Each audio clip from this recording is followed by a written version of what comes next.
right, you guys. So this week we have a guest, and basically we're about to just be like asking questions and going back and forth. Usual stuff, just how we had Animania. So would you like to introduce yourself? Hi, my name is AshBeardGuy. I am a sound engineer, co-host of BuildCaster's Mecha Anime podcast, which is soon to change its name to Giant Shooty Robots.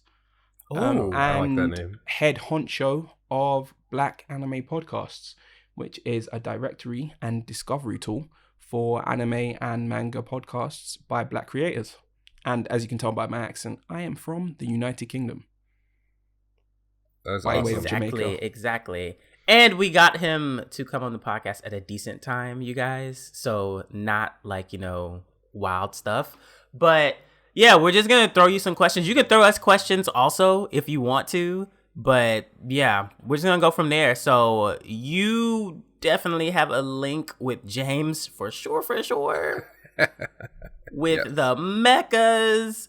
But I'm not going to ask you a mecha question first, because I feel like that might tangent into the whole time. So, did you watch Yasuke or Cannon Busters? I've seen Cannon Busters in its entirety. I quit Yasuke like 3 episodes in. Okay. I mean, Cannon Busters is, at the end of the day, a mecha anime, technically, tangentially related. Yasuke is a period piece, and Giant Shooty Robots are not supposed to be in it.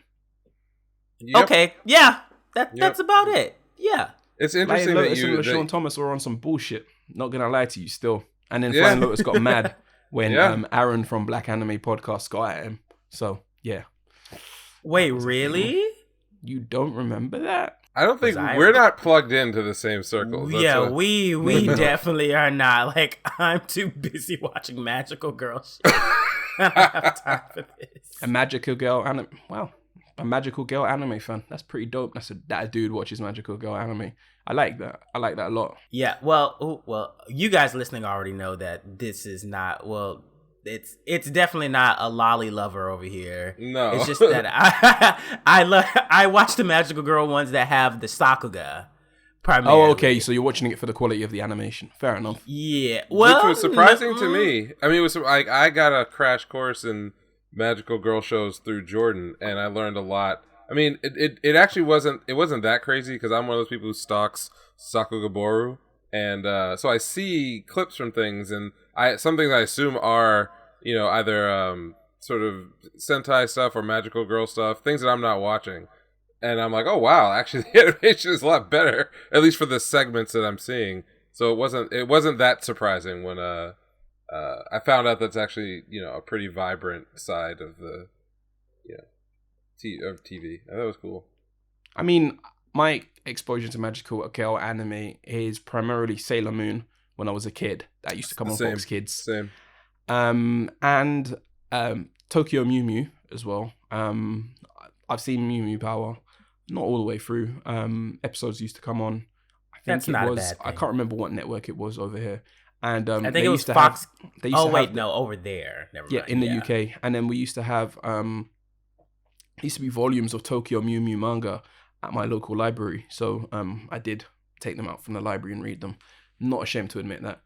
I mean, to be honest, my parents did make me do like gymnastics and dance as a child, so I'm not one that subscribes to like toxic masculinity or anything like that.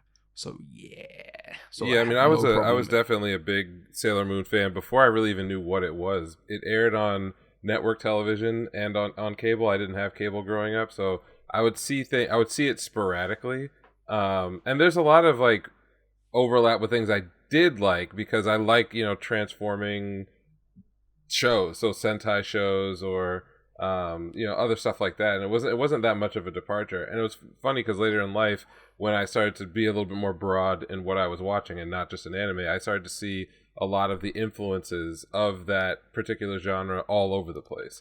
So I got a new appreciation for it. Yeah, go ahead. 1 second, sorry to cut you. Did you just say Sentai? Yes. As in like Super Sentai? So do you Correct. watch Tokusatsu then? Yes, 100.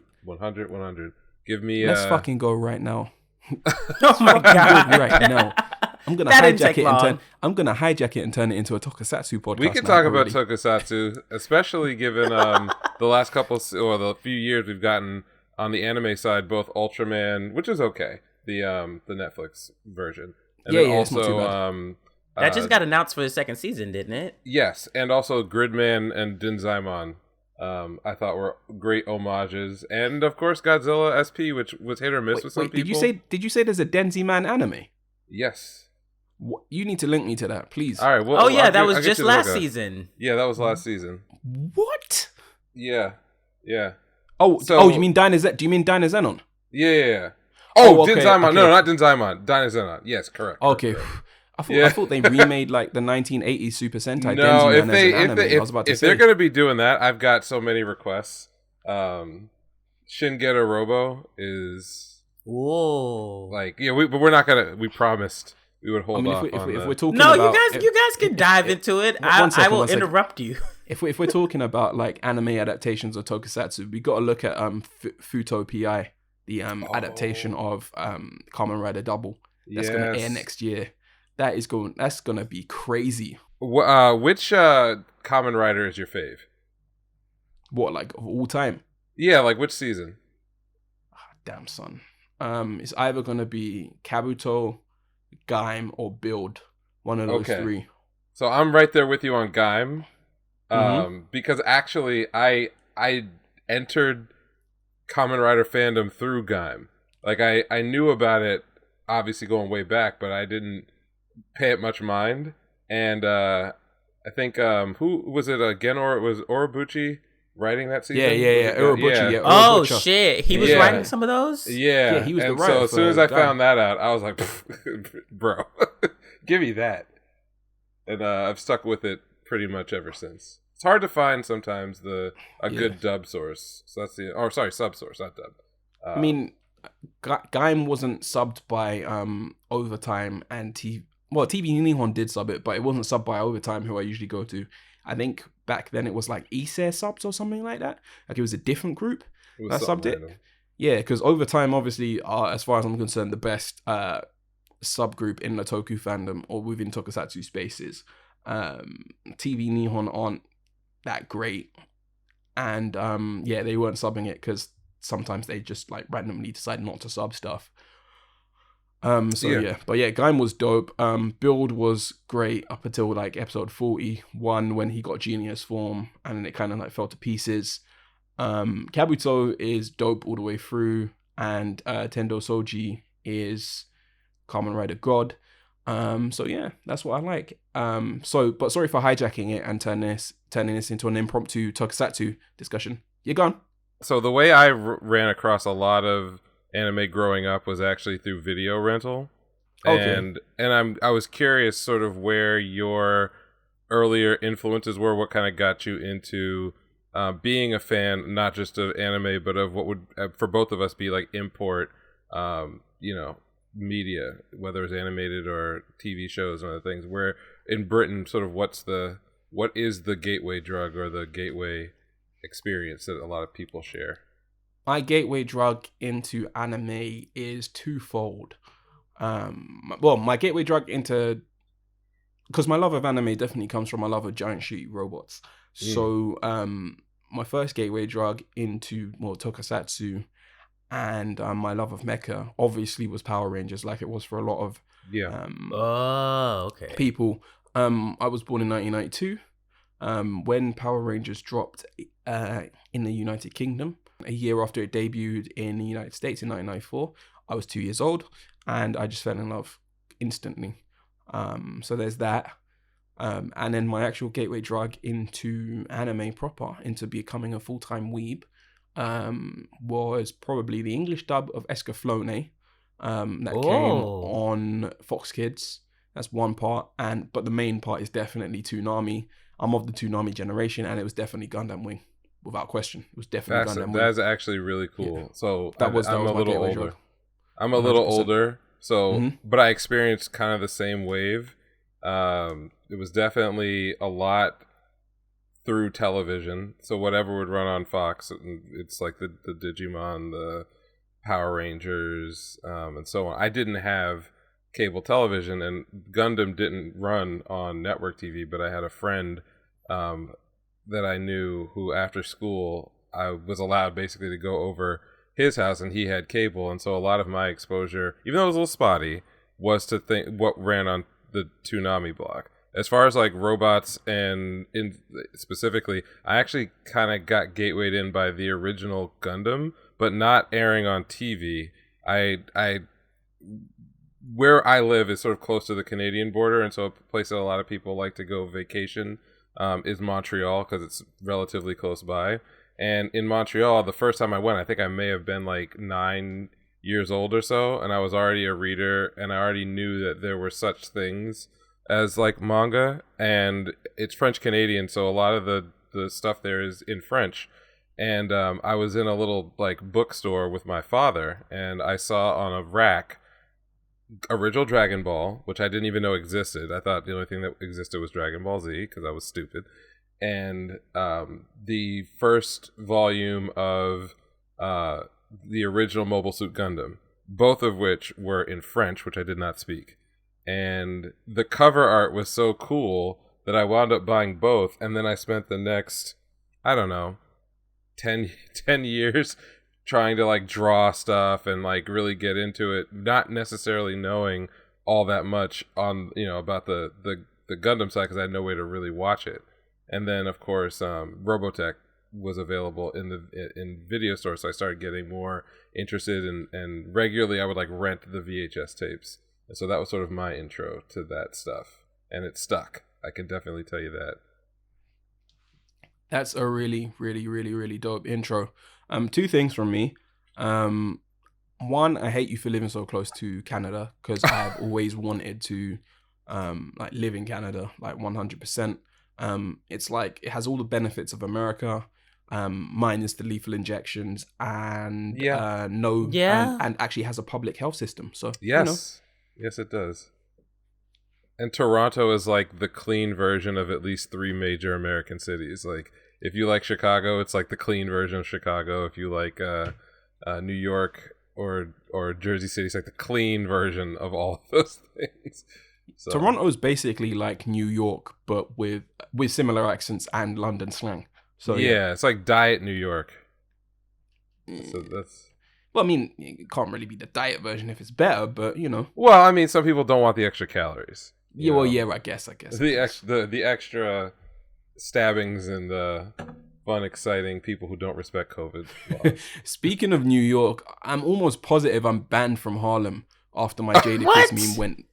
Do you remember the verses between? Yeah, so you know the verses between Dipset and the Lox. So I photoshopped Jadakiss' face onto that Killer Cam, the New York Fashion Week Killer Cam photo, isn't it? Bro. I got mad. Well, I didn't get mad retweets, but obviously bigger accounts took. The meme. 50 Cent posted it and tagged Cameron in it. Oh my god! No. It's in like Hip Hop DX, OK Player. They credited me. It was on Complex, and I hid my watermark in there pretty well. So like my watermark's on there, so people can see it. So yeah, that happened like a couple of weeks ago. I wish you the best of luck. Super viral. It was all over different forums and so on and so forth. So yeah, I'm pretty sure I'm not allowed in Harlem.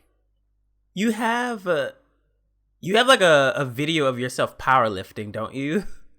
Yeah, that too. Wait, what? Yeah, I do. Yeah, I researched. better know who we're talking to. Yeah. Well, I was just wondering. I was like, is your face on your profile? But I'm like, nope. Yep, it is. Yeah, my face is on my profile. Of course it is. Yeah, no, that's cool. I think that you might be forgiven depending on where certain people's loyalties are. The New York troll. I mean, this is the thing I learned. I'm not a New York resident, but I have a lot of family out there, and the thing is that they love a good roast. There may be people who are upset, but if you made somebody laugh, especially if it's at the expense of people that they don't like at the moment, you might not be allowed in like a couple spaces in Harlem, maybe, but you probably made a lot of lifelong allies as well elsewhere in the city, specifically in Queens. I mean, yeah, probably. there's also the Jadakiss Thanos meme that I made, which probably not Thanos, sorry, Thanos meme that I made, which probably tipped him over the edge. I'm not sure if you saw that one. No, but I'll drop it in here. I think you probably made more friends than enemies at that point. Probably. I mean, it's actually funny. I didn't know this until I actually saw the battle, but I didn't even know that the locks aren't actually from New York City proper. They're actually from Yonkers. That's correct. Yeah. A lot of, and that's a funny thing too. A lot of when I was growing up, I was very young. I just lumped everything in New York together. Yeah, of course. Like, it's all East Coast hip hop to me, which I love, which I grew up on. But yeah, I mean, I mostly listened to native tongues, so like Jungle Brothers, Tribe Called Quest, all them guys. I wasn't really interested in the harder stuff until I got older, to be honest. Yeah, I mean, I thought that I knew hip hop, especially when I was a kid growing up, because I heard a lot of it. But you know, my interest in music was kind of similar to my interest in anime. I needed like something to really jump out to me to really dive in. And for me, it was, of all things, it was DMX, and the reason why was his was it like Something As Dark, Hell Is Hot? Well, whatever that album was, I had a friend on the bus who had gotten it on like cassette tape, and it was the only thing, because there had been some news, something on like the regular TV news about like, you know, the bad influence of hip hop, and DMX was the name that came up, and it was the only album my parents did not allow me to listen to.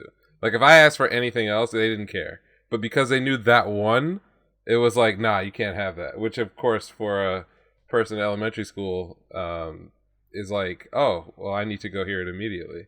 And so I got into that, the music that way, with like all the things I'm not supposed to listen to. Oh shit, this is the picture. Oh wow. You found it. Oh no, he dropped it. He dropped it right now in the Discord. I think I have seen that. Look at that. Yeah. No, I 100% saw this. The members of Dipset are the Infinity Stones. This is probably what got me definitely banned from Harlem. And then there's another one where I photoshopped Jadakiss as Luke Cage as well. Harlem's Hero. So that probably also got me banned from Harlem for life. So yeah. They'll get over it, I promise you. Okay. Well, that's a like, obviously the reach, at least that you've had through your platform, has connected you to a lot of places. But I wanted to pivot a little bit to Black Anime Podcasts.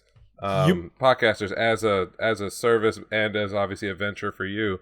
What motivated you to get started and create a directory and also promote, and then what's sort of been the trajectory of that, you know, of the work that you've done over there to expose folks? So what persuaded me to start it was I wanted to like do some sort of community organizing in the wake of George Floyd's murder at the hands of agents of the state. I wanted to use my skill set as an autistic person with a particularly like photographic memory and just a habit of just cataloging information. I wanted to do something with that particular skill set. So I created a spreadsheet of anime podcasts by Black creators because I was also trying to discover more anime podcasts for myself. I shared it on Twitter. It got quite a lot of traction. So I was like, fuck it, I'm going to turn it into a website. So I designed the logo for Black Anime Podcasts. The Dragon Ball, I think you've all seen it. The Dragon Ball with 5 stars. Now, the reason I chose the 5-star Dragon Ball is because I listen to a lot of Golden Age hip hop. The Nation of Gods and Earths had like a massive influence on it, and they're called the 5%ers in it. I'm not a 5%er, and I don't like delight in any of the latent homophobia of that organization or anything, especially not of Brand Nubian, even though I love Brand Nubian's music, but they're super, super, super homophobic, but their music's dope. But god damn it. I'm really sorry, but Brand Nubian fucking, they're dope, man. Anyway, so moving on. So yeah, I created that logo in Affinity Designer, which is kind of like similar to Adobe Illustrator. It's a vector graphics program, so I made that. And then I built the website in Google Sites. Launched it, that got some traction. Set up the Twitter account, set up the Instagram account. created a trailer in iMovie, did the voiceover myself. I took a clip of Belfanga and Clouseau from Full Metal Panic Season 2. And I overdubbed it in Logic Pro myself, fit the flaps and everything, just dragged the video in, took out the audio and then redubbed it. Put Dipset Anthem as the background music for the trailer. The trailer got loads of views and loads of love, and then the website was launched, and it did great. And I've just continuously added more and more podcasts to it since it launched in June last year, June 2020. So yeah, the trajectory's been going up. It's kind of plateaued at the moment in terms of like followers and engagement. I haven't really updated the website in about the last month or so. I haven't added any more podcasts, but I've been kind of busy working on my podcast, Buildcaster's rebrand, and the launch of the new website, and so on and so forth. So yeah, I've kind of been working on that at the moment. The trajectory is pretty good. I've had loads of requests for like podcast interviews. I've been on a few podcasts. I've been on Black Anime Podcast, BLXXK Anime Podcast with Aaron. I'm not sure if you know about them. Do you? Yeah, I'm familiar with them. Yeah. Yeah. I've been on that podcast twice. Once with my co-host Sentai 5, and another time to doing like an introductory stream to Gundam, where people should start with watching Gundam. That's up on YouTube. I'll drop the link in here later. So I've been on there. I've been on another podcast called Beyond Your House Cells, where I was talking about my autism, living at the intersection of being black and autistic. So I've done that. I appeared on another UK podcast, Power Up Podcast London, recently, where I was talking about the foundation of black anime podcasts, my trouble with a rude person in the quite a big person in the black anime community who kind of ticked me off. If you want to, you can listen to the episode, and there's a clip on my Instagram if you want to find out who it is. I'm not going to put them on blast again. I like the tease. I'm not going to put them on blast again. So yeah, especially because I don't really like talking down about black women. But this person kind of annoyed me. So it's on that episode. If you want to listen to it, there's a clip on my Instagram. Like, I'm unapologetic, but like there's no point in me complaining about it once I've done it already. So yeah. So that was my so yeah, that's what I've kind of been doing at the moment. But yeah, the trajectory should hopefully continue to go up. So yeah. And I don't know if you folks how you view the website, what you think of it. I mean, I recently moved, well, not that recently, like a few months ago, recently moved everything over to WordPress because it's just a bit nicer and easier to update and a bit more flexible than keeping it on Google Sites, which is quite like a inflexible platform. So yeah.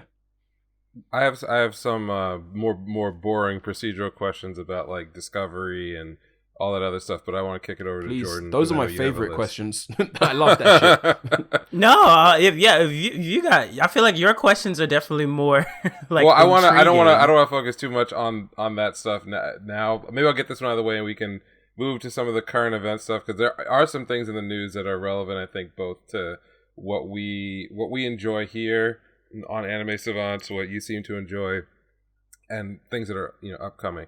But the boring procedural stuff is, you mentioned early on that part of what motivated you to put the the service together was the fact that you wanted to find stuff that you would enjoy.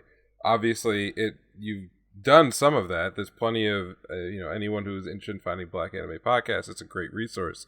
But now that you've sort of gotten to a more stable point, what do you think are the barriers for discovery for a lot of these types of programs? Because I don't know about you, but besides this resource, I don't really see a lot of promotion pretty much anywhere for black anime podcasts. What you mean as in by black anime podcast, you mean them in general or my actual like platform? More broadly, because I'm a big so some of my background is I actually have a PhD in computer science. And yeah, I read your Twitter just a second ago when you followed me. I was just like, this dude's a PhD, and I've just got my bachelor's. I'm just well, what I think about a lot on the technology end is about like how do underrepresented groups promote anything. It doesn't have to be a like podcast or media. It could be products, it could be services, it could be whatever. And the tools that are available for people if they want to get themselves out there, get their work out there.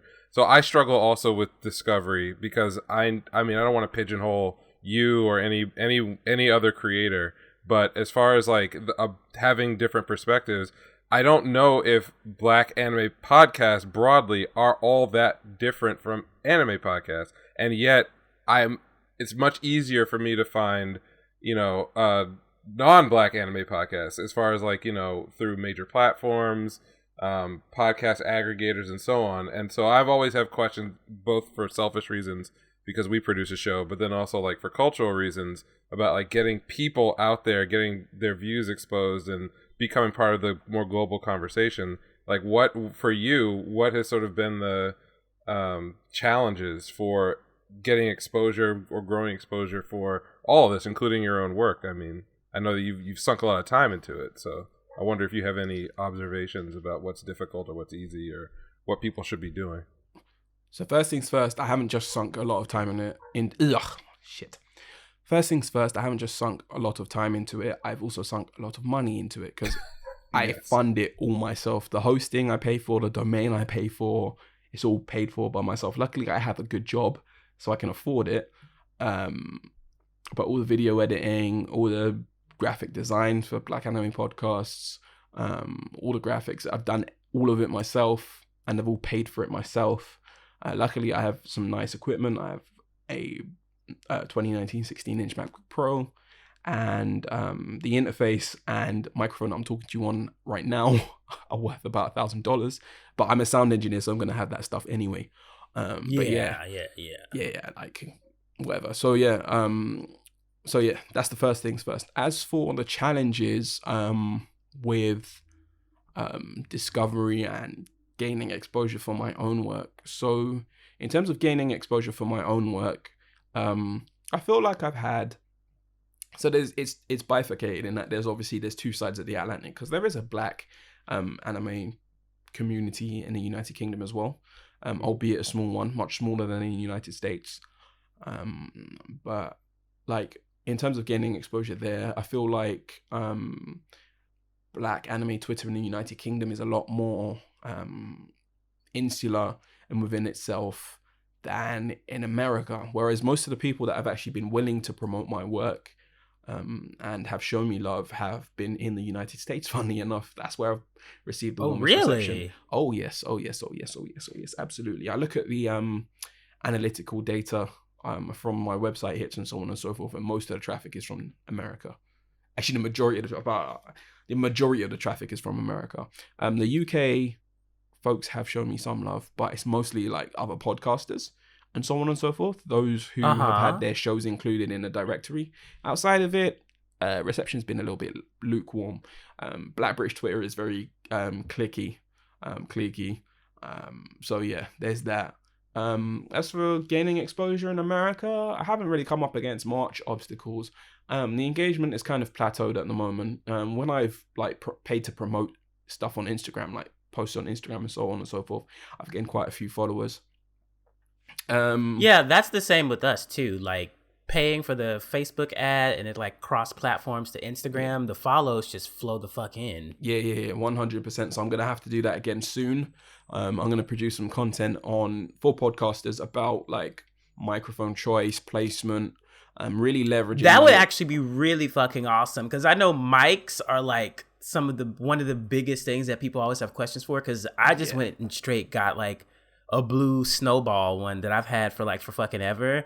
But when I try to research other mics to get, I'm like, well, fuck, like I don't mind investing in it, but I also have no idea what the fuck I should be looking for. I'm telling you this from now, you can get a decent podcasting setup. Like first of all, fuck USB mics. I know I'm being a little bit of a snob, but no, you're right though. The specific analog to digital converters inside them are usually pants and have a bunch of noise, have a bunch of self noise. But I'm telling you, you can get a decent interface, mic stand and cable. Like it basically an entire setup, sans the computer obviously. for like under $150 as far as I'm concerned. Really, you can. You really, really, really can. Honestly. So there's that. So I feel like people have no excuse to be using like USB microphones. I mean, nowadays there are quite a few USB microphones that are like pretty impressive. For example, like the Blue Yeti X, I would say sounds as good as like a entry level XLR microphone, XLR condenser microphone, so on and so forth. But yeah, like some of the content I want to produce is like does your audio suck series. I want to talk about like microphone technique, isolation. Are you using the wrong kind of mic? Are you using a condenser when you should be using a dynamic because your room's not acoustically treated, and all that kind of stuff. So yeah, that's what I want to produce, and I think that will, and I'll advertise that via Instagram, and I think that will get quite a bit of traction. Oh no, that'll get a shit ton of traction. Definitely want to do that for Black Anime Podcast. I want to be a resource as well as a directory. So there's that. But the roadblocks I've come up against in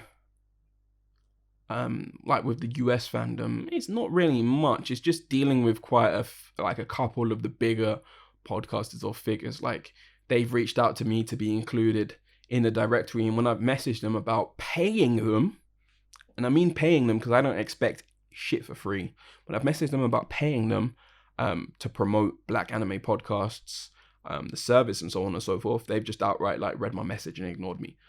So there's that. I'm not going to mention any names again.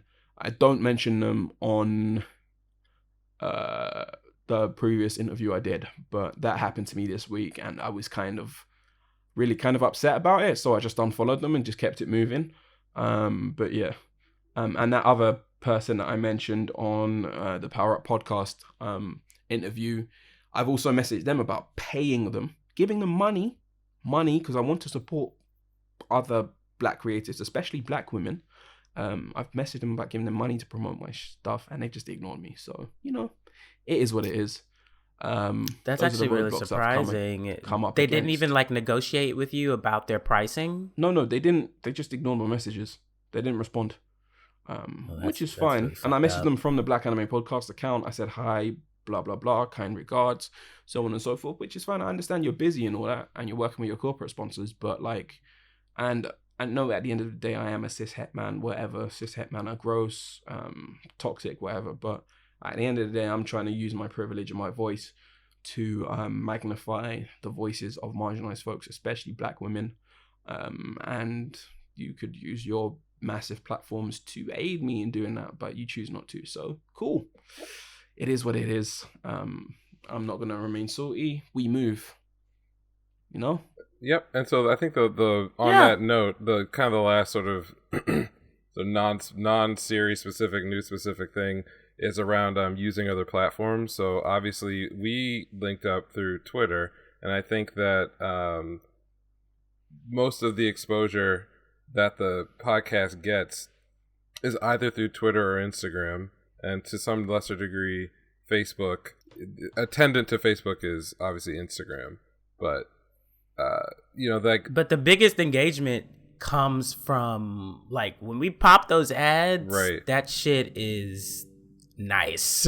It's real nice, especially considering like not having as huge of a platform as other people, where it's like they post it and then immediately like boom, like people are on it. Like to pop up a post and then just like have it like promoted for like a week, it brings in so much more engagement than just like a regular post. And like trying to like, you know, because I feel like with regular posting, you would have to constantly post, and then it's just like a game of luck of something just taking off. Yeah. So the question is, for folks who are getting started, where would you say you get the most bang for your buck as far as advertising? You know, if you want to grow an audience, is it Twitter? Is it other social media? I would definitely say Instagram, 100%. I think making sure that you do search engine optimization on your website or whatever is also important. Make sure that you're easily discoverable via search engines such as Google, Bing, whatever. That's also just as equally as important. But in terms of advertising, I'd definitely say Instagram, 110%. Twitter, I haven't actually done any Twitter ads yet. I find Twitter ads kind of annoying in the way that they're presented, whereas Instagram advertisements are kind of like more subtle, and less annoying in the way in which they appear in the feed.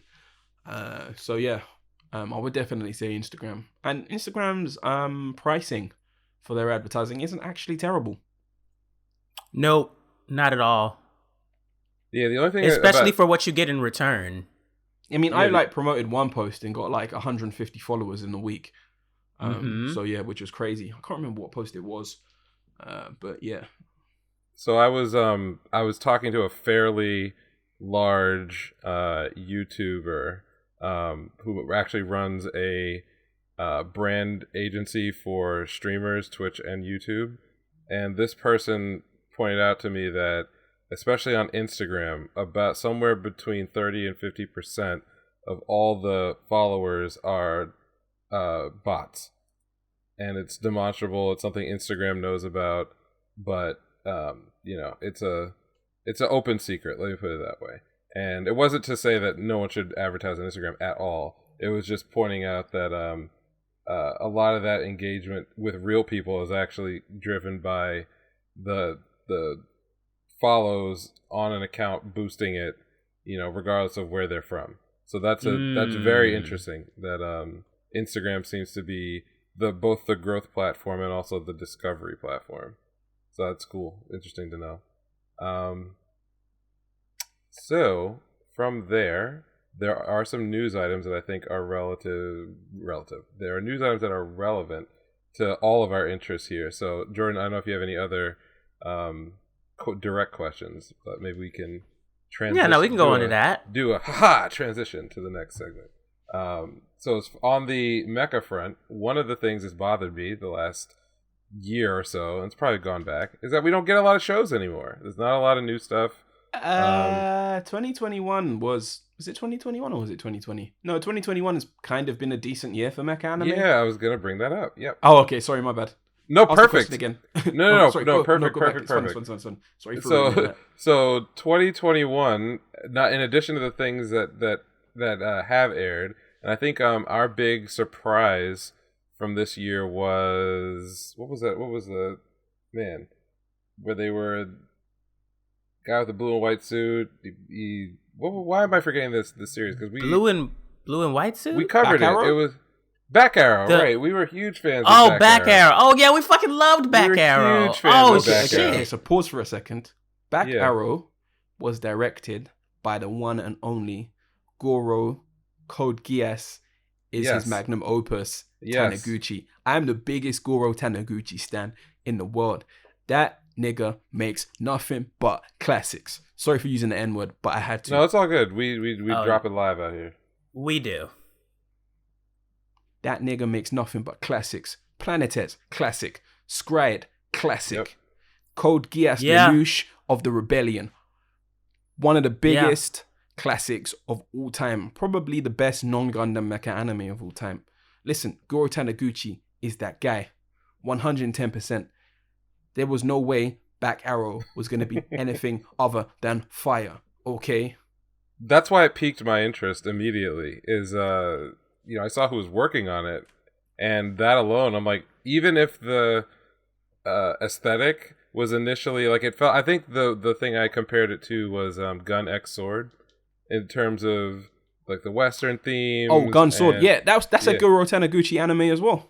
Yeah, so like I saw it and I was like, oh snap! Like that aesthetic plus obviously the pedigree of the direction. Like I don't mind if it's not a high budget series for that season. It did have some good visual flair, but that really got me interested. And the news item today, there's a few of them, but I'll wrap them all together.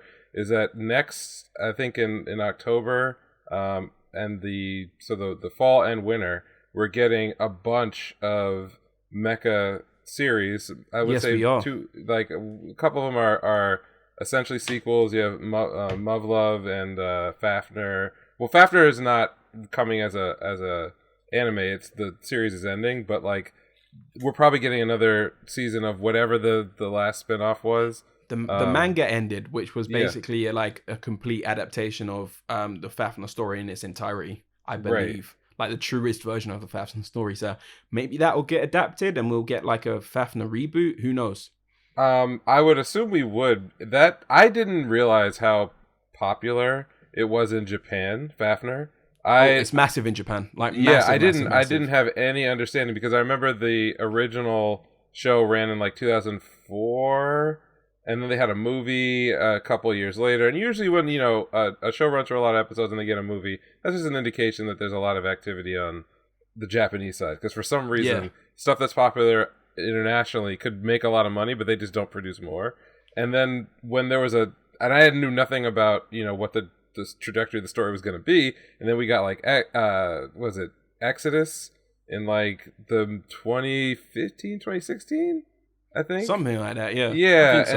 and then Beyond, which there's a lot of sequels, so I assume that there's more to be had, if not a complete remake of the first season coming, not this year or anytime soon, but like it feels like it's one of those series that could do with a sprucing up. So we got some news on obviously that ending, but then there were a couple of new series that are coming next season. Like it's the most mecha. It's like there's like 3 or 4 shows, or at least 3 that are going to be in October, which I can't remember the last time there were more than a couple at once at any time in the last like 3 or 4 years, per season, which is sad for me because I'm a big fan. I mean, but I feel as if that genre has sort of been subsumed by a lot of other stuff. Isekai was the move for a long time. I was just about to say that, but let me not slander Isekai's not going nowhere. Nerds. It's Kirito's fault. It is. Oh yeah, 100%. Fuck Kirito. But yeah, we actually started recording a series for YouTube ranking shonen protagonists, and on my tier list, I made a special level below F called the Kirito tier, and he lives there. I mean, like, if you want to talk about the demise of mecha within the public consciousness, I wouldn't even say Isekai is completely to blame. I'd say it's a generational thing. I'd say it's Generation Z having an unnatural obsession with shonen battle anime specifically. Mm-hmm. I like to call it trapped by the spiritual bondage of shonen battle anime. That's what I like to say. Short attention spans, not having the critical thinking skills to embrace anything outside of shonen battle anime. So yeah, it's a lot of stuff. Whereas the generations before that preceded them, i.e. the millennials and Generation X, when it comes to anime, they had a smorgasbord of choices. More multifaceted. They were more multifaceted. They were more willing to try and embrace things that were outside of the garden of shonen. So yeah, I mean, my theory. I think it's definitely a generational thing. I would agree with that, and I would also say that. So I have a general theory about a lot of where trends that we're in the midst of right now in anime that I feel conflicted about, but I think mecha in particular suffered from the boom in the 90s that led to a lot of like OVAs getting produced, and this wasn't just for mecha, it was for everything. And one of the things about the way we consume a lot of media now is that attention spans are very, very limited, and most anime and manga is designed to be very disposable. So if you look at the series that really pick up, there's a I would call it like a wash cycle. So whether it comes out of a Shonen Jump, which is a very broadly distributed platform, or now coming from series that get distributed like webtoons and other things like that, everything is basically made to be consumed very, very quickly. I wouldn't even use the word like derivative, because all art at some level is derivative, but like the repetition of ideas and the repetition of themes and the repetition of look and everything else has been so boiled down to this like efficient process of production where I'll look at the 60 shows that get promoted for a season, and I'm looking at, and you can just see the DNA of all of them on the surface. Like they're just like I don't know if you watched. There was a interesting video from, of all people, like PewDiePie, but he was interviewing Anime Man, and one of the things that they were rating were like anime titles, and all, if you look at like light novels, how like light novels began to boom around like 12 years ago, they started just putting the whole plot synopsis for the series in the title because they realized, the publishers, that the students who would come into these shops and buy the books, they were only looking at the spine. So if they could just compress the whole synopsis of the story on the title, they could get people who might say have liked an isekai slime series by just naming their thing. I got sent to another world, but oh no, I gave birth to 100 slimes. Like, they'll just stick that, and the whole reason is that it's about quickly identifying your audience, maximizing the monetization, and then getting out and doing something else. And I feel like that's hurt mecha shows because it just takes a lot of work to build a good, well-designed, like, your robots, which also need to be toys. Your protagonists kind of don't matter, but it takes a lot of effort. And that's one of the things that suffered now that everything's become so disposable, is that there's not a lot of stuff to copy that's instantly going to be popular unless you are like a Gundam. And even Sunrise, like they've kind of fallen back. I thought Unicorn was going to be this renaissance. It made a lot of money. They turned it from movie into TV. It was like a homage to all the classic UC suits, everything that getting old people, getting, a new younger audience, and pretty much, it was what it was, and we didn't get a new UC series or TV series, and they just kept it moving, which was shocking to me given how much money they put in it. Don't get me started on Unicorn, because I love it. It's a great show, but I do not like the protagonist.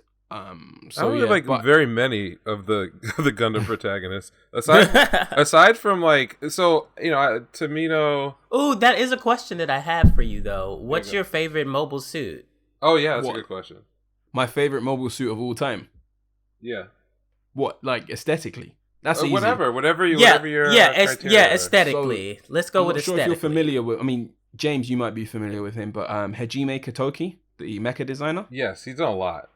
Yeah, so it's definitely 110% the Endless Waltz version of the OG Wing Gundam, not the Zeros. Oh, so the one with like the with the actual wings. The actual wings. No, not the Wing Gundam Zero.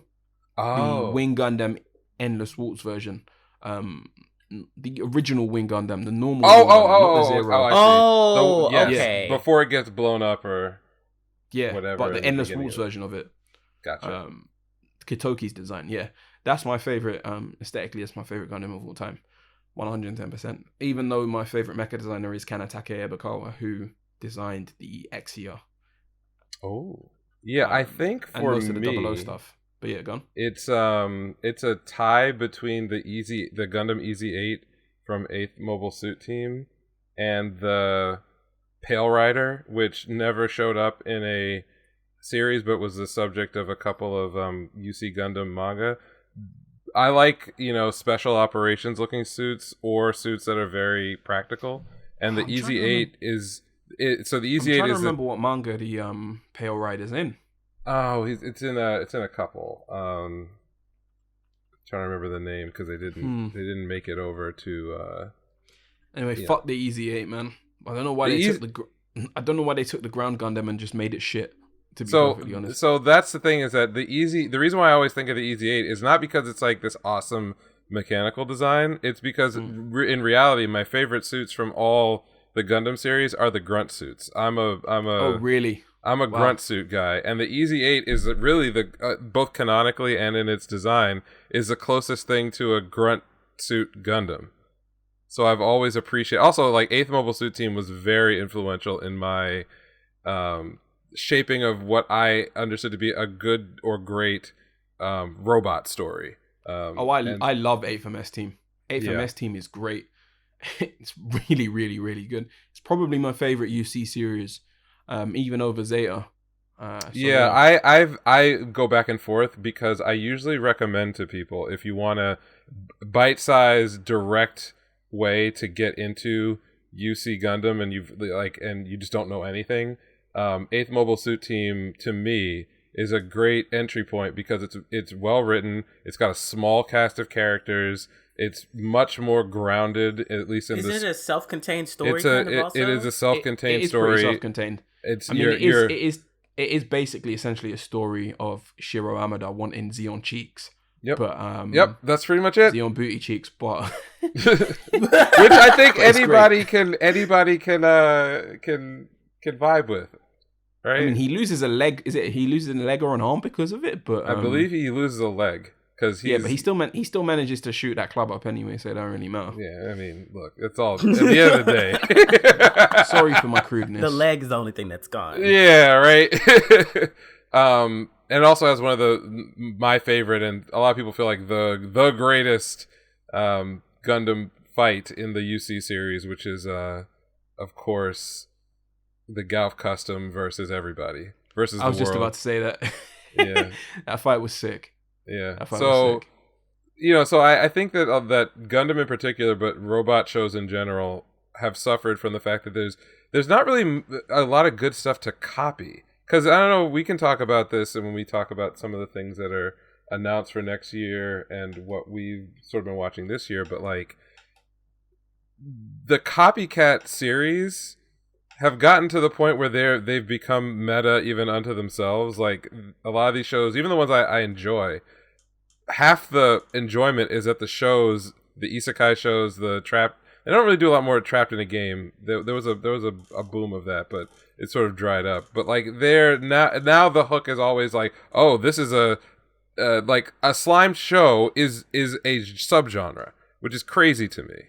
You know, or You're right. Oh my god. Yeah, You're right. And the reason why they all work is because they just look at one popular series or a couple that made it. They copy paste ideas from other popular things into it, and whether it makes sense or not, like, you know, get a cute harem or a cute female lead, and the protagonists don't even have to be cool anymore. Half these like shonen or isekai protagonists are canonically horrible people with like maladjusted personalities or no personality at all, and that's a selling point for the show, which or the series, which is crazy to me.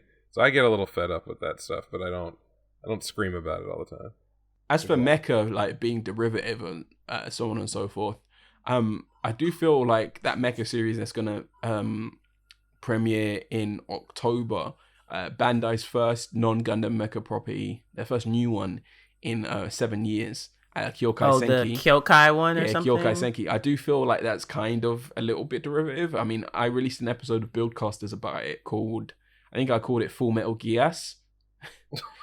Just because. Oh, so what do you think of like the Build Fighter, Build blah blah blah? Yeah, like, by the way, those are the only ones that series? do any numbers are the Build Fighter shows. Oh, the Build Fighter shows. I love. I enjoy the sakuga that comes out of them. I try I watched the first season of Build Divers, and like it was rough. Like I kept falling asleep during the episodes, and then I heard that the second season of it was actually really good. Yeah. So Build Divers season 1 is terrible. Do not watch Build Divers season. Well, I mean, you've done it already. I watched like half it's too of it late a now. long time ago, but yeah, it's really, really, really bad. Like it's really, really, really bad. So yeah. As for the Gundam Build series, I would say Build Fighters is one of my favorite. The original Build Fighters, the director of which is now working on My Hero Academia. Bones managed to nab him. So I'd say the original Build Fighters is one of my favorite Gundam shows. It's right up there. It's definitely in my top 10. Might even be in my top 5, to be perfectly honest. The original Build Fight, and funnily enough, the original Build Fighters is actually Battle Shonen. It's an entire tournament arc. The first 2 seasons of Build Fighters basically are. So yeah, I really like it. I feel it's really well done. It has compelling characters, and it's just a bunch of fun. Build Divers, I don't like at all. The protagonist is cookie cutter. The characters are kind of like shonen stock characters. and they're cliches. They're cliche and tropes. it's pretty boring, and there's no depth. Like the stakes don't get raised until like a few episodes. The last before the episode. end. Yeah, the narrative is terrible. Build Divers Re-Rise. Oh man, Build Divers Re-Rise is so good. Build Divers Re-Rise might actually be my favorite. Really? Iteration of the Build series.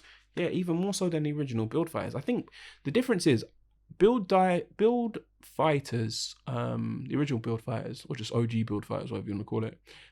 It's a good Gundam show, and it's a good shonen battle anime. Build Divers Re-Rise is a good anime in general. That's the difference between the two. Build Divers Re-Rise is great. The only thing about it, oh man, no offense, like I've got nothing against furries, but like it is basically furry fan service, like the entire show. Oh well, I mean, yeah, you don't have a problem here. No, I don't have a problem here. Like I don't mind furries. Yeah, furries are like definitely like some of the best people and some of the nicest people on social media. Well, the black ones are anyway. White fairies, your mileage may vary. I mean, if you like it, I love it. But also, it's none of my business, and they're not harming anybody. So exactly. But yeah, Build Divers Re-Rise. The stakes are apparent throughout the entire show. Hiroto is one of my favorite Gundam protagonists. He's dope. The characters have relative depth to them. They're well developed, and it was penned by Yasuyuki Muto, who was the primary scriptwriter for Mobile Suit Gundam Unicorn, which was probably the best Gundam work of the 2010s. So Build Divers Re-Rise is great. True. I advise you to go and watch it. Like it's really good. God damn. And I have no problem with like the like. So I'm a person who, if I turn my head to the left, I've got my pile of shame of unbuilt Gundam model kits that may forever ride God, the show. my gun, yeah right. So I'm like as a person with a lot of disposable income and with a long history with Gundam, the Build Fighter / Build Diver series should be sort of like easy popcorn for me. But I think a lot of my problems with most of the, and again, I've not watched all of those series. I usually will like watch the first couple episodes and then say to myself, this isn't for me. But my general problem is not one that's specific to those shows. It's that I remember that there was a time when doing sort of like Gundam offshoot work, whether it was alternative century things or just some of the weirder Gundam projects that were out there, whether it's like Turn A or G Gundam. These are, showing my age. But like there was still this feeling that they were, I don't want to use the word auteurship because that's giving a little too much credit to some of this stuff. It's still mostly to sell model kits. Like I know what the game is, but there was this. It always felt like those were opportunities to just go wildly off the beaten path and do what I like to call weird shit. And weird shit being like all the things that like when you talk to like a nerd about anything, like whether it's a Marvel Comics person or an anime fan of like a specific show. It's always like the stuff that isn't cookie cutter, that is sort of, it's a risk, but it's just strange when you say it out loud. That's the endearing part of a lot of these shows to me. And the Build series, aside from like its obvious homages to like some Sentai, some like, transforming or magical series, and also some stuff from the past. I remember, is it Angelic Layer, which is my goodness, yeah. I was just about, I was going to mention that how like the original Build Fighters is like a massive shout out to Angelic Layer, which I loved. I loved Angelic Layer when I was like, do you know what I'm going to do? I'm going to go and watch that after I finish this. After I finish this call, I need to rewatch that. I need to rewatch a couple Clamp series. I want to rewatch that. I want to rewatch Chobits, and I want to rewatch Ray Earth as well. Yeah, all those are good. Ooh. All those are very good. But the idea is that, when I see sort of these more modern, I don't want to call them spin-offs, they're just sort of other Gundam products. I never get that feeling, and maybe it's because I'm too old and I've seen too much stuff, but I never get that feeling that like they're going that far off the beaten path to get to a concept or a story that's like unique enough to justify 24, 100%. 26, 40, 50 episodes of content. Maybe the idea was good enough for like 10, and it just gets stretched out and I don't care about any of these characters because for the most part, I've not seen Re-Rise, so I'm not gonna include that. Yeah, don't include and Re-Rise. I'm Re-Rise open does to go it. I'm off the 100%. beaten path like massively. 100% open to it. Like definitely watch it. The dub is really good as well. I think the dub was that's done even by better. Bang Zoom. The dub was done by Bang Zoom. I obviously, so this is a little bit controversial, but I prefer to watch my anime dubbed in English because I feel like watching something in your mother tongue makes for a more engrossing and absorbing experience.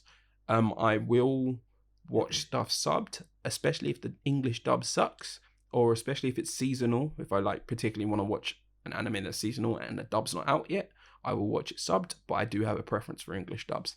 I watched Danizen subbed, obviously, and I watched Skate the Infinity subbed because the English dub hadn't been complete. But I went back and watched Skate in English when the dub was complete. So yeah. So my rule for dubs is if I'm watching it on my TV, I will usually run the dub because I have a big enough screen where I have to pan a little bit to like, I'll miss something. If I'm watching on my laptop or some other platform that's kind of like right in front of my face, I'll usually watch the sub version. So I buy it. But yeah, so anyway, I just think that a lot of these series don't have their own identity beyond whatever the fundamental premise is. And I would extend that beyond just mecha anime because we do something that I'm now realizing the more folks we talk to in the space, we do something here that a lot of folks don't do, which is actually try to stay on top of like current seasonal stuff, including things that a lot of people like probably have to get talked into watching.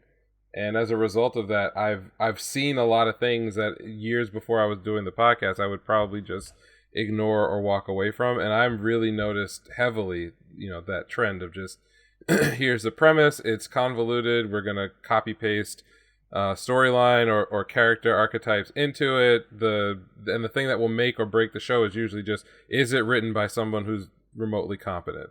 And that makes everything feel very, very, very disposable. And I think maybe we'll talk about some of those shows when we do the review. So Jordan, I don't know if you had any news items yourself that you wanted to cover. Otherwise, we'll. Nope, not really. Okay, cool. Ash, you feel like did anything? I know you don't follow weekly, but were there any sort of news items out there that you're familiar with, whether it's mecha related or otherwise? Mecha wise, Gundam Breaker Backlog, the PV, so promotional video trailer for that dropped this week. I'm not sure if you've seen it yet. But I did see it, in fact. You did see it? Okay, cool. So obviously Gundam Breaker Backlog is going to be a ONA. I'm not used to saying ONA. I'm still from the generation where OVAs were a thing. So Gundam Breaker Backlog is an ONA, an original net animation, based on the Gundam Breaker series of games, specifically Gundam Breaker Mobile, which is known as Gunpla Battle Gundam Warfare or something like that, or Gundam Battle Gunpla Warfare in the West, which is the silliest name of all time. So yeah, and it's being accompanied by a new line of model kits, HG, GB, high grade Gundam Breaker, and it looks really good. It looks dope, man. And it's being directed by Masami Obari.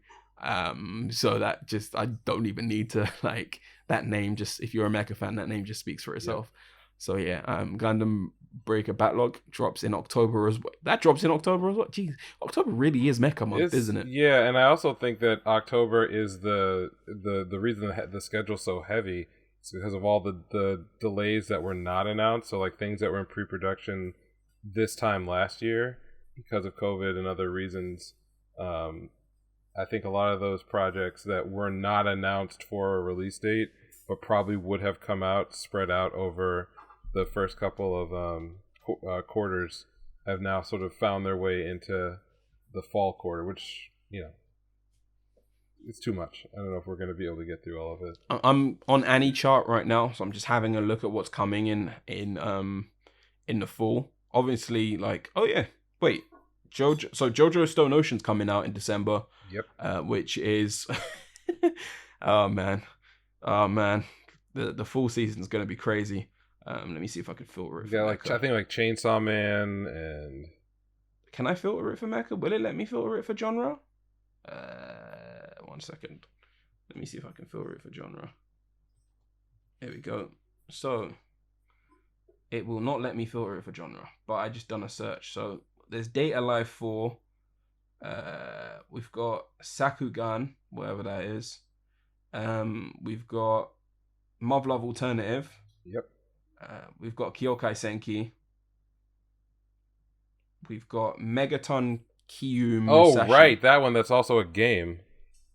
Oh, yeah, the level 5 one. Yeah. That's the what one? It's also a game that's going to be released simultaneous to the anime. Oh, is that the one from level 5? Yeah. Yeah. Oh boy. Oh man, that's another thing I'm gonna be watching. Jeez. See? So October, yeah, that's gonna be crazy. And sorry to use American colloquialisms. Yeah, October's gonna be a crazy month. Oh, and it's animated by OLM too. it doesn't look terrible. Yeah, Like I saw the trailer. If they release model kits, I'm gonna be broke in October. I'm pretty sure they've already announced those. I wouldn't be. Yeah. Yeah, Digimon Ghost game comes out in October as well. Kyokai Senki, they like simultaneously. Oh, that was in the Digimon first season. trailer. First trailer. The Blade Runner anime comes out in October. Oh man, There's October some good the stuff. full 2021 season's gonna be crazy, man. Right, and of course, the only other news item that I have is another thing I'm looking forward to. I don't think it's releasing in October. It's the sequel to Thunderbolt Fantasy. Oh, we lost. Sorry, repeat that. Oh yeah. Cut out. I will wait for him to come back. I have basically like a half hour, and then I have to go. Well, 1 second. Sorry to do this again. I'm gonna disconnect and try and reconnect. 1 second. I think that's it though. Yeah, October is gonna be crazy, and I am also into like other stuff. I don't know if you're familiar with Thunderbolt Fantasy. I am familiar with Thunderbolt Fantasy. I haven't watched it, but it is tokusatsu. So the 3rd season just got announced. When's it drop? I believe it is. I don't think it's for October. I think it's for the winter season. Oh, okay. So January next year. Yeah, I think so. But the point is that we didn't know that we were getting a 3rd because we didn't know when we were getting the 3rd because it had been delayed almost a year, and then there was like no news. Because it's similar to like Thunderbirds, right? In that it's puppets, right? Yeah, it's Taiwanese Pili, which are a very specific type of puppet in terms of like what parts can be manipulated and so on. But it's also, it's got the pedigree, like both on the production side and the music. Hiroyuki Sawano provides quite a bit of the soundtrack. The first season especially like opened my eyes. I think it came out in 2016 maybe it's 2016. The second one was technically 2018, but I remember back then I was telling people my favorite show of the season when it was airing was not whatever hot thing out of Japan. It was a puppet show, essentially a Taiwanese puppet show where like they can only move like the mouth a little bit, but you watch that first episode and motherfuckers getting their backbones blown out and head sliced in half, and you meant blown out as in shot? Like the ribs falling out of their crazy, back, man. because they got hit so hard. Like shit was crazy. So I'm a big fan. So anytime I hear any Thunderbolt Fantasy related news, I'm over the moon. But then I have to explain to people what it is. So. Yeah, because in UK slang, when you say you're gonna blow someone's back out, it means something. It means something different. a little bit different. Oh well, yeah. That ain't just UK slang. Yeah. Okay, cool. Yeah, no, I'm talking about like literally people getting crushed and collapsed and just I'd argue anyone who has no idea what I'm talking about, just go look up a clip, any clip really, from that series on YouTube, and you'll be like, what the. These are fucking puppets. What the shit? Yeah, a lot of my Toku friends really fucked with that show, to be perfectly honest. So yeah, I haven't seen it yet, but I will. I'll get around to it eventually. So you did mention that you don't really follow a lot of monthly series. What do you mean, like manga wise or that's actually a great caveat. Are there any manga that you're currently reading that are really exciting you? Like I've got to catch up on One Piece, and at some point. I can't remember how many chapters I am behind. I'll look. But other than that, no, not really. I'm not really a huge manga reader, and when I do read manga, it's stuff that is like for example, the last manga I think I read in its entirety was Full Metal Panic. Because I've never read the manga of that. In fact, I have a very complicated history with that Victory in 2018, which basically adapts up to the 9th volume of Full Metal Panic Sigma, I think it is, which is like the last series, because Full Metal Panic was originally obviously a light novel, right, and it was adapted into manga, and there's like 3 different manga for Full Metal Panic. Actually, let me check my Annie list, and then I'll be able to see which one it is. So yeah, I was never a big fan of the. I finished the manga for Full Metal Panic. Sorry, no? I was never a big fan of the second half of Full Metal Panic. I was really into it when it first aired, and then. I mean, to be fair though, the anime has been like all 3 anime were animated by different studios. So the original one was Gonzo when they were in their heyday and they were putting out classic after classic. Mm-hmm. Now they just basically make hentai. Well, not hentai. So that was Gonzo, and they're releasing NFTs as well, which is great. Well, I mean, I'm gonna do when I relaunch my pod. I'm gonna obviously have a side podcast, because obviously Buildcasters had a side podcast called Buildcasters Guide, where I talked about like anime in general. I am gonna do an episode, a well-researched episode on the fall of Gonzo as an anime studio, because they were one of my favorite anime studios, and how far they've fallen is like really, really tragic. So yeah, it is Full Metal Panic Sigma. So yeah, that was the last thing I read in its entirety, I believe. I mean, like other than stuff by like Black Mangaka and stuff like that. Yeah. I mean, Jordan can attest that I've been on a journey this last, like, basically most of this year of really diving into webtoons and manhwa in general. Not necessarily, I didn't come into it as like a huge fan. I was just interested because it seemed like this whole other universe of content that I don't want to say I felt like I was missing out on, but definitely felt like, you know, if I'm like, you know, caught up on my favorite series and I'm having a hard time finding anything else to scratch that itch, like there's this whole other pool of stuff that I've just been ignoring for years. And I feel like I learned a lot, even forcing myself to read things that I didn't really enjoy.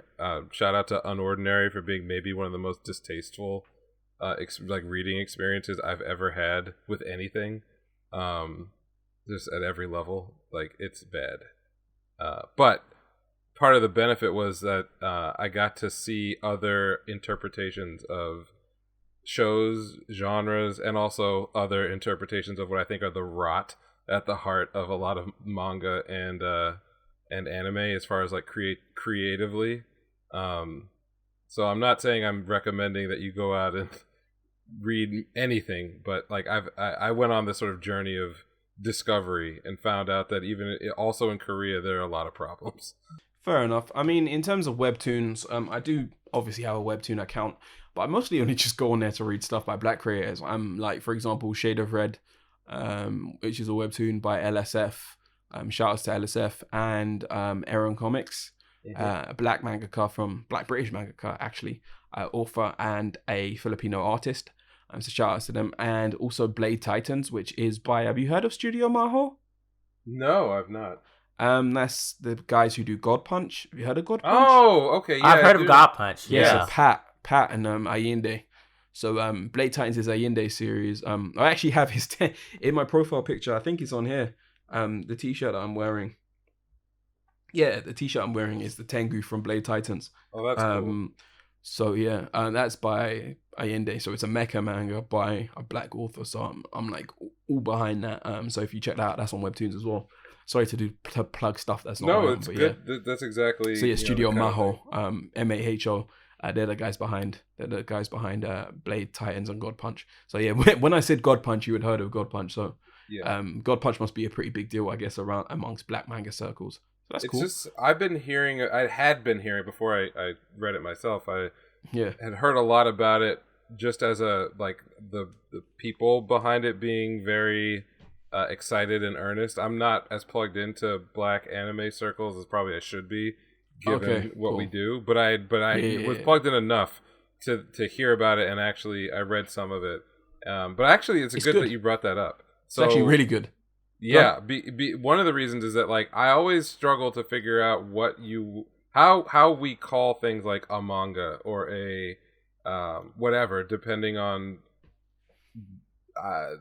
just where it's being published, because some of these things to me are just visual novels, like, or they're just like some, we call them a manga even if everyone involved is not from Japan or Korea or the East, or the studios doing all the drawing or the people doing the drawing are influenced by that style, but they're not necessarily even presenting like using a classic format. They're using more of like a Western format, and all webtoons are kind of like that. So that's another issue. But it's so it's interesting that I agree with you.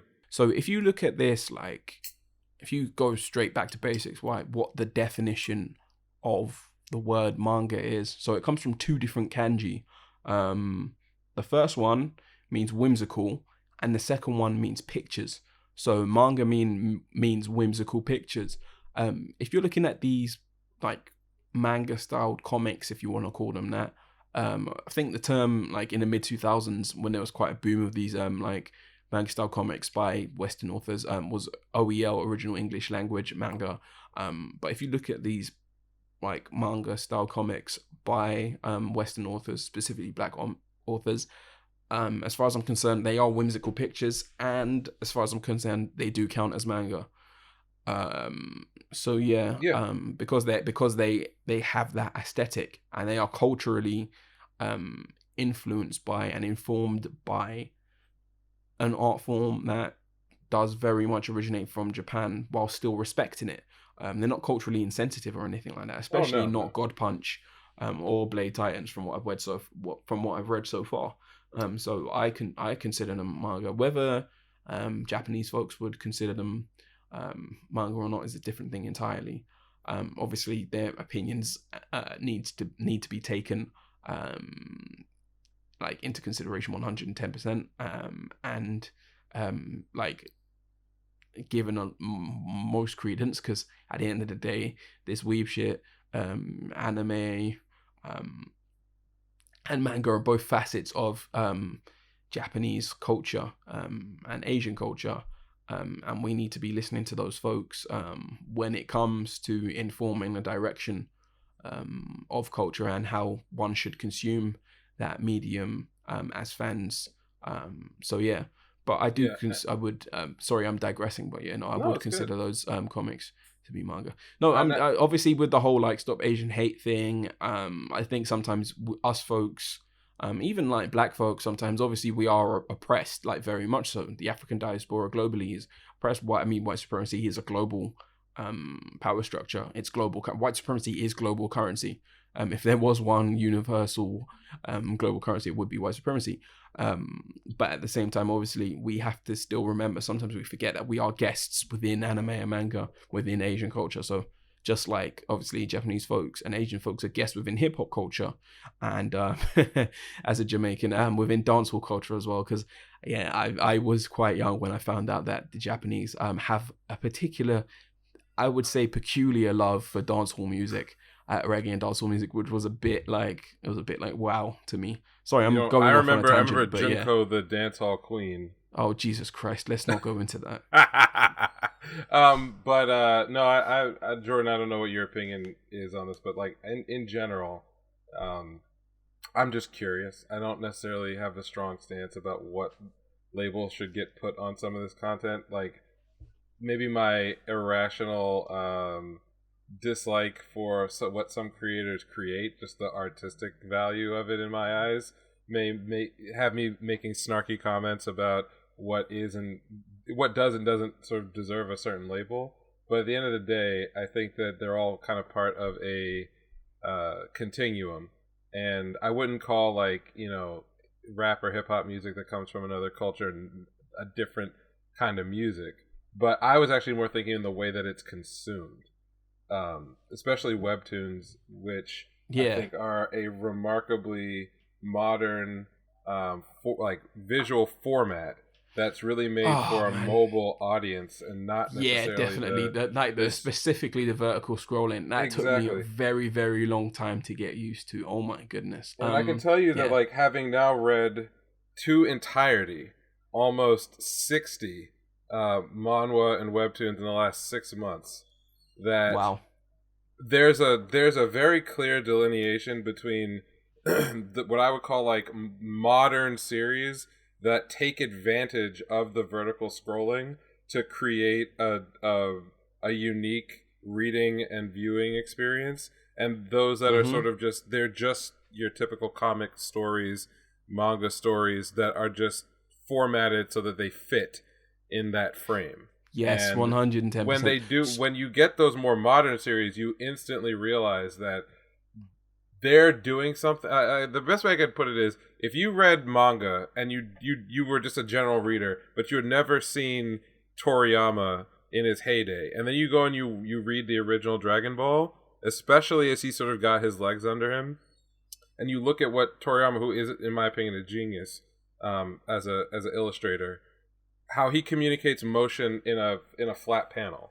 And once you see that, and once 110%. Once you see that, and once you break it down, you suddenly realize that yes, it's one thing to draw a person throwing a kick; it's another to be able to draw the reader's eye through emotion based on impression and other things. Where like if you just looked at the panel, it doesn't make any sense. There's this one famous one that I bring up a lot because I had a background in art before I sort of transferred over to engineering. But there's it's Goku, Kid Goku, doing a series of actions in a single panel. And if you pull it out from all the other things that are around it, you realize that Toriyama has drawn Goku 3 times in frame, and the person he's fighting is in there once.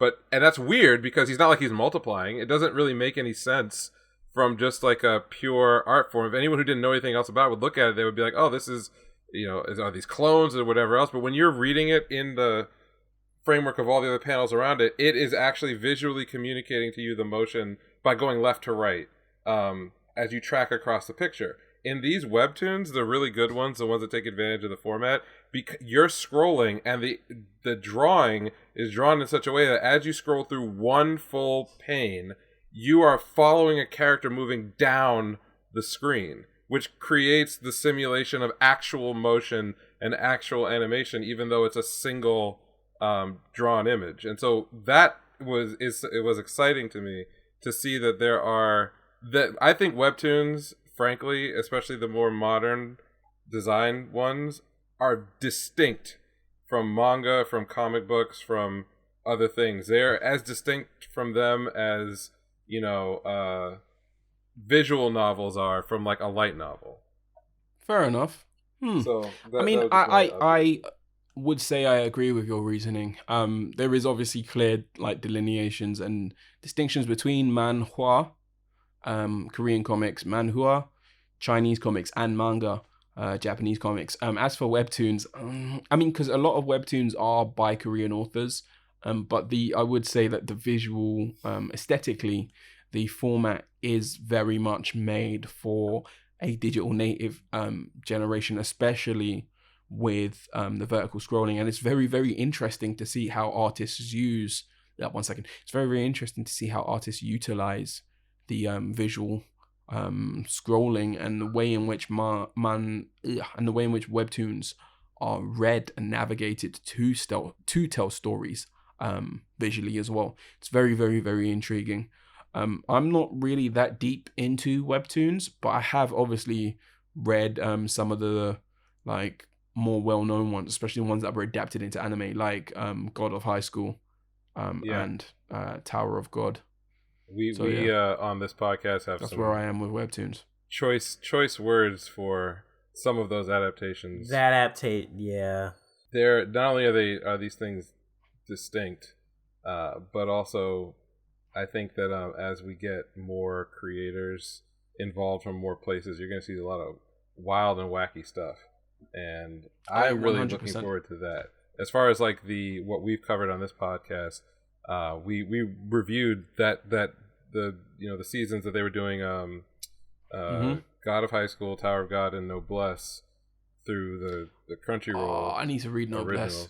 It's like top of my list of stuff to read. I've heard it's really, really I would good. say Has it been adapted into an anime? Yeah, the anime is not great. Noblesse is interesting as a series because I got to it when they had like 400 chapters or whatever, and I can tell you that I only read like the first 2 arcs of the series, and I was not that impressed. But the thing about Noblesse that doesn't work as well as in the anime as it does on the page is that there's a lot of like gags that only really work. Okay. Sure. It doesn't really translate as well. Also, the animation compared to both God of High School and Tower of God is not that impressive. But if you're essentially, I don't want to like digress too hard into like what's wrong with the series, but the structure of Noblesse is the main character is one of those like instantly overpowered protagonists, and so because of that, the story has to introduce audience inserts who basically have the more standard shonen trajectory. So you have these like two tiers of the story they're trying to tell, and they don't necessarily all fit together. Like you have to, for example, you got this like overpowered vampire who can basically one-shot everybody that he ever comes up against. So then they have to like contort the rest of the story around that in order to create tension by taking him out of the story and then inserting these non-main character weak humans that go on the usual shonen trajectory alongside this really cool but overpowered character. I would say if you want a version of this that works better, it's Hellsing. Oh man, I love Hellsing. I still need to watch Hellsing Ultimate. I've seen the original Hellsing anime, and they're both good, and they both have value on their own. Was the original Hellsing anime, was that Madhouse or Gonzo? It was Madhouse. The original Hellsing anime was Madhouse. I think so. I mean, I could be totally wrong. My memory of it was that it was Madhouse, but it had a great soundtrack. I remember. No, the original Hellsing anime was Gonzo. It was Gonzo. I thought okay, so. There you go. Ultimate was Madhouse. Okay. But I like both. I think actually no, it wasn't. Ultimate was Satellite, Madhouse, and Graphinica, I think. But I need to watch Ultimate. But I know that the Satellite really has a reputation more as like a finishing studio. No, Satellite do animate stuff themselves, but they do. But like that's what my. Oh yeah, Satellite did Symphogear. Yes, but that's like in the last 6 years.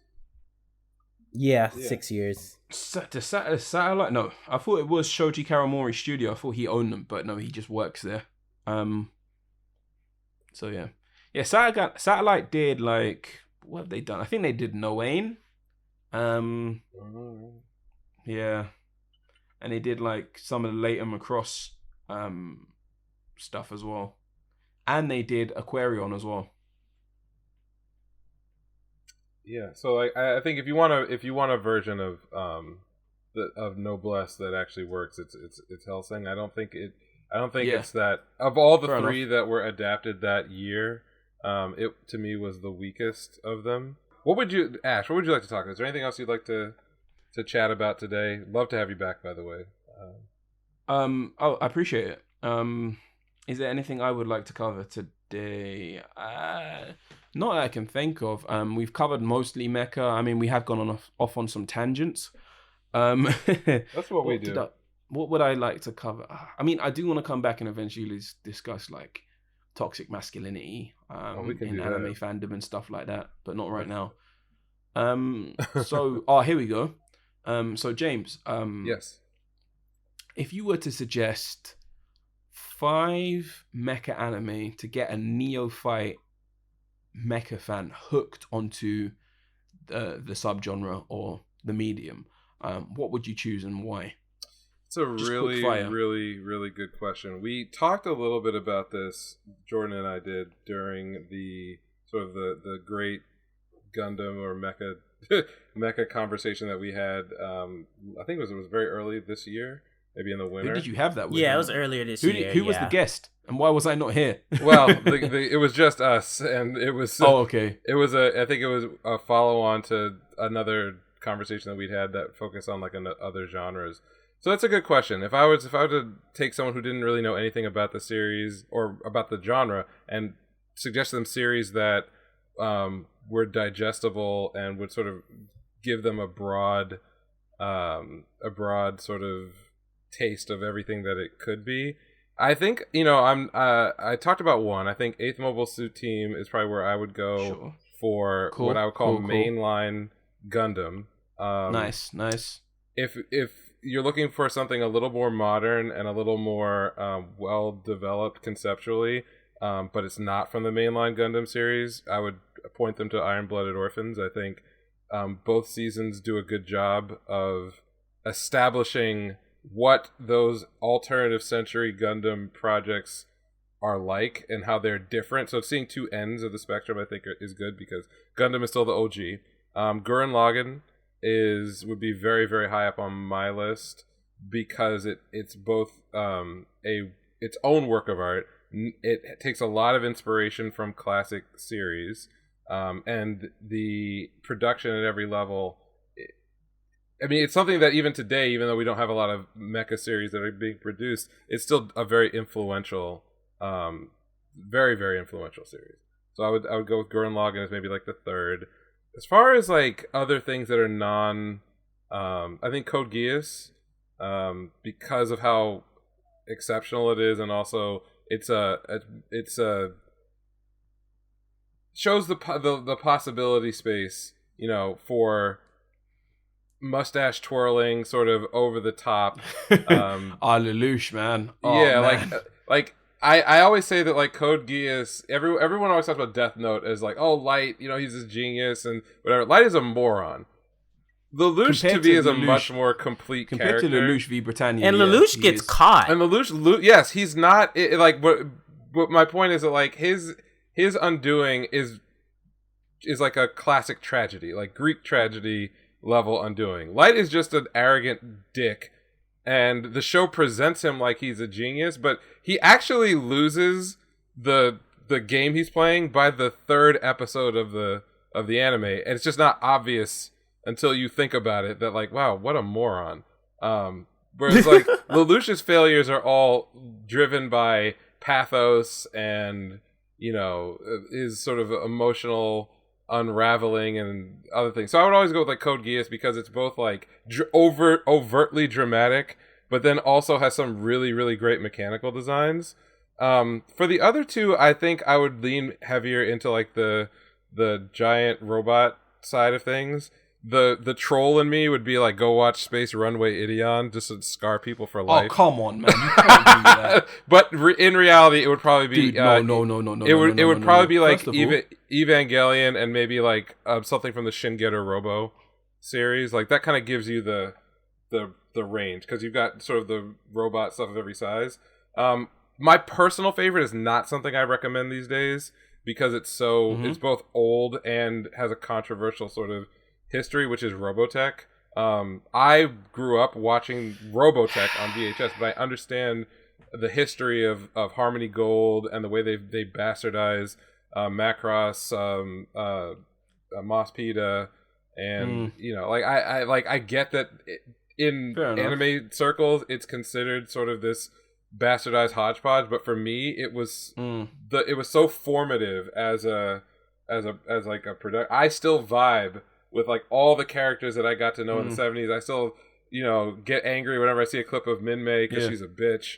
Like I get all those same feelings back, but I would not recommend it these days because it's both outdated and also doesn't really connect to any of the future stuff that went on with Macross. Of course. Yeah. So that would kind of be my list. And then there may be some outliers here and there that, depending on what the person's background, like maybe I would substitute in G Gundam for one of those shows if they really are coming out of a show. I love G Gundam, man. Yeah. Me personally, for my list, just to end this off, I actually have a list already. I think I've done it as a thread on Buildcasters. Nice. So my first one would be Gundam Build Fighters, kind of like to tempt in the Shonen Battle fans, kind of like to get them hooked. And obviously, I'd tempt them with the prospect of the fact that it was directed by the gentleman who went on to direct My Hero Academia. Then next, I would bring in. Are you familiar with Vandred, James? Yes. Oh man, that's a. What a name. I would definitely bring in Vandred. Basically, Battle of the Sexes, harem hijinks in space with pirates, and the mecha designs are by Ebikawa. So yeah, and it was one of the first shows put out by Gonzo back in their heyday. I think it was the second show that they put out after Gatekeepers. Gatekeepers. Which I didn't hate. Yeah. I didn't hate Gatekeepers at all. So it was weird, but it was alright. Vandred is. I can't believe Vandred is 20 years old now, which is crazy. Well, you can tell when you see like the CGI. Yeah. Well, of course. But I mean, I know the fan service wouldn't really go over too well today. But then again, people watch Kobayashi's Dragon Maid, so it would. Maybe. It would but go then over again, just that's a fine. Yuri anime, It would be fine. Well, me saying it's Yuri is kind of spoiling it, but whatever. And then obviously Razafon would be number 3. I buy it. I love Razafon. It's basically it's labeled as being derivative of Ava, but I'd ignore it. It's very a lazy unfair. That's comparison. a very, very unfair comparison. Yeah, and it mostly draws. And whereas obviously Ava primarily draws from Judeo-Christian themes, Razafon primarily draws from Mayan mythology, and has themes of transcendence instead of Ava's like being rooted in despair and nihilism. Yeah. So yeah, and Razafon's ending is amazing. You've seen Razafon, right? Yes, I actually recommended it last year on our show. Yeah, so it's Yutaka Izubuchi's magnum opus, and I think it's better than Evangelion, but I know that's gonna and obviously it was animated by Bones, particularly Studio B, who like their animation is gorgeous. So yeah. And then Macross Plus is number 4, I would say. Love it. That's created obviously by Shoji Kawamori and Shinichiro. My anime always have slaptastic soundtracks.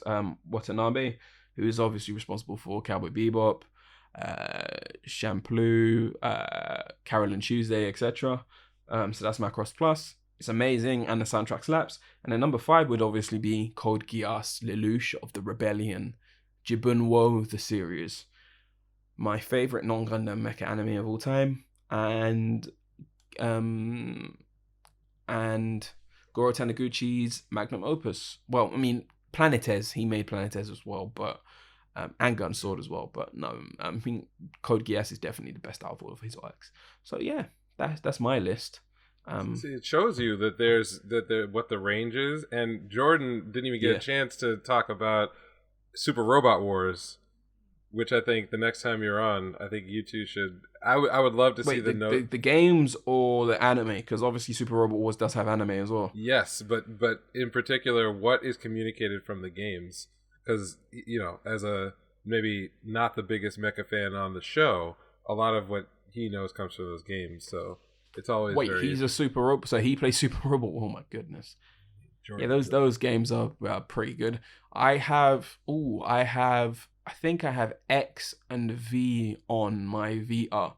I don't have T yet. I haven't played it. But I am gonna pre-order 30 because I got a Switch. So I got a Switch recently last month, so I am gonna pre-order 30. But some of them import prices be crazy, man. Yeah, it's like $80 or 85 here for I think for like T. Is that what I paid for T? That's the one that's on the Switch, right? Yeah. That's the one that came out in 2019. Yeah. I need to get that. Yeah. So I've got like a bunch of games that I need to import for my Switch from Southeast Asia, and it's gonna cost me like $200. So obviously, it's nice that they're bringing 30 though to Steam. Yeah, so 30 is gonna be. That's like unprecedented. I hope it's getting a Western release out of it. But the fact it's not getting a Western Switch release kind of sucks, even though there's going to be English on the cartridge. Like, even on a Japanese cartridge, there's going to be English. Oh, really? Yeah, and the special edition, there was a special edition. I might just wait for my shop to get it then. There's a special edition for 30 that came with a Huckbane model kit, and it sold out within, wow. It sold out in less than a day. Oh, of course, like the Huckbane, yeah. I mean, I also play the other ones, the OG generation, so I play like Moon Dwellers and shit. Nice. I need to get. Is that on PlayStation 4, right? Yeah, Moon Dwellers on PlayStation 4. I need to get that. And that's only got the OG mobile suits. Obviously, there's a Super Robot Wars. There's 2 Super Robot Wars OG anime as well. Funnily enough, I didn't know about those English anime. dubs. Oh, do they have English dubs? I think so. Yeah, I'm pretty sure they do. Or maybe they're Japanese. Or maybe no. I think they're both Japanese only. The Super Robot Wars anime. I feel like I'm sure they are. I've seen an animated Super Robot Wars content, like old stuff that did have a dub, but maybe I am superimposing a different show. I mean, there's a lot of content with OG generation, and it's still for. I'm surprised they haven't announced a new one. 26 episode anime series. Wow! Yeah. There are 2 of them. There is. So there's Super Robot Wars, Original Generation Divine Wars, which is the first one. Mm-hmm. No, it doesn't have an English dub. That's which retells the events from the Original Generation game, and then there's Super Robot Wars OG the Inspector, which is the sequel to that one. That retells the events of. That was the one that was on 2. Game Boy Advance, right? Yeah, neither of them have English dubs. They're both they're on Crunchyroll apparently though. So I've got Crunchyroll Premium, so I might go and watch them on Crunchyroll instead of using 9 Anime. Yeah. Interesting. Well, that gives us something to return to the next time that you're here. Exactly. The fandom for Super Robot Wars, which I have never played really, but Jordan's all over. It's huge. That's where I get most of my mecha knowledge because they have like Super Robot Wars. How about you stop playing Super Robot Wars and actually watch some goddamn mecha anime, That's man? Right. Watch no, how about I watch what I want to watch? Watch and use that. Fair enough. Okay, so this is gonna buckle up because this is gonna be a long one. No, not really. So what I do want to shout out is basically promote my socials. So on Twitter and Instagram, I'm at AshBeardGuy. I'm on TikTok too, but I don't really post on there. And I'm at AshBeardGuy on YouTube as well, where I've posted my tokusatsu content and some fan morphs I've done, which are actually pretty cool. I'll drop them in here. I did one as I know you watch Toku. I did a 2 Kaiser video, which has actually got quite a few views and was liked by 2 Kaiser's actor. So and I actually did it entirely in Japanese as well. So wow. Actually, let me drop that in here still. Give me 1 second. I'll drop those in here. So I want to plug that. The YouTube is just search for AshBeardGuy on YouTube. So yeah. And then what I also want to plug is obviously Buildcasters, which is my mecha anime podcast. Well, my Gundam podcast. It's changing its name soon to Giant Shooty Robots. Obviously, I didn't really want to reveal that, but I've changed the socials on Instagram anyway, so nobody else can take the handle. So it's at Giant Shooty Robots on Instagram at the moment, although you'll still see the Buildcasters branding. And on Twitter, it will be at Giant Shooty Robo, because even though I'm like super like really obsessed with having handles, keeping handles the same, Twitter obviously only allows you 15 characters for your username. So on Twitter that will be Giant Shooty Robo, so without the T and the S. So yeah, that's what I want to plug. I also want to plug obviously Studio Maho. That's at Studio Maho on Twitter and Studio Maho Official on Instagram, I think. Let me just check that. And that's Ayinde, and that's run by Ayinde and Patrick. And obviously their series are Blade Titans and God Punch, and those are pretty dope. And yeah, what else do I want to plug? I also want to plug Shade of Red on Instagram and Twitter. That is let me check that real quick. That is Team Shade of Red, all one word. I want to plug them. They're dope.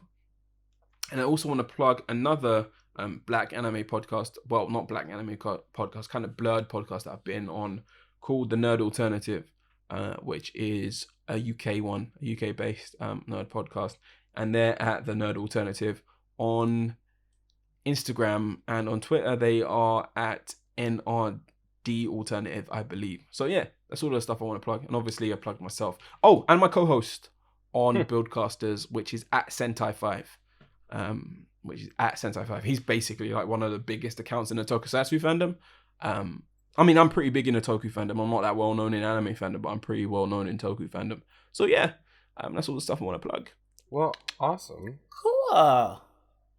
Well, thank you for joining us. Thank you for reaching out. We will definitely. Oh well, you guys reached out to me first, right, about appearing on your pod.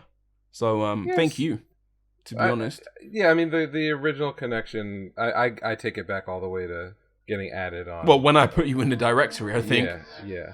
But yes, we did reach out. You're right.